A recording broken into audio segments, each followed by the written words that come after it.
बारामतीत agriculture development आणि कृषी विज्ञान केंद्र यांच्या वतीने 5 दिवसाचे कृषी प्रदर्शन आयोजित करण्यात आलेले आहे। राज्यभरातून नव्हे तर देशभरातून मोठ्या प्रमाणावरती शेतकरी हे कृषी प्रदर्शन पाहण्यासाठी आलेले आहे। कृषी प्रदर्शन पाहिल्यानंतर खऱ्या अर्थाने येथे बचत गटांच्या मार्फत लोकांसाठी जे जेवणाची व्यवस्था करण्यात आलेली आहे। येथे मोठ्या प्रमाणात शेतकरी आहेत ते येथे येत आहेत।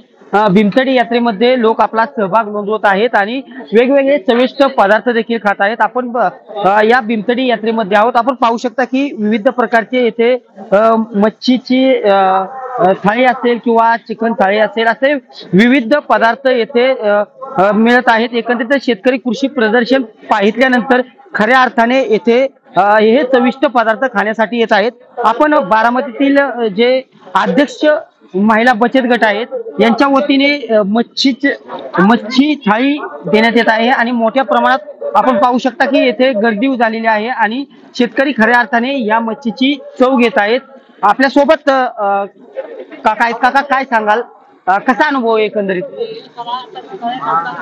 चांगला प्रतिसाद मिळतोय कारण देशातलं सर्वात मोठं शेतकरी प्रदर्शन आहे, लाईव्ह प्रदर्शन आहे। त्यामुळे आम्ही पण लाईव्ह मासे तळून देतोय। शेतकऱ्यांसाठी शेतकरी मच्छी थाळी आम्ही ठेवलेली।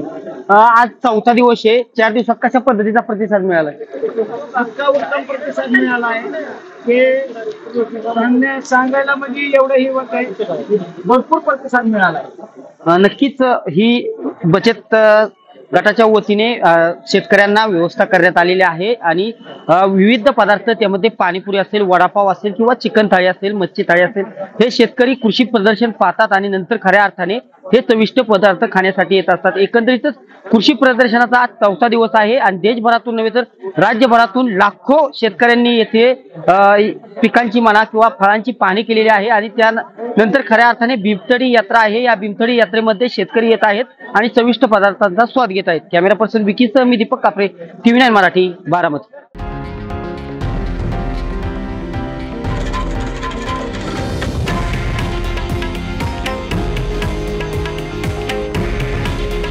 हे आहे देशातील नंबर 1 न्यूज नेटवर्क आणि आपण पाहत आहात TV9 मराठी। काळजी तुमची, हित महाराष्ट्राचं।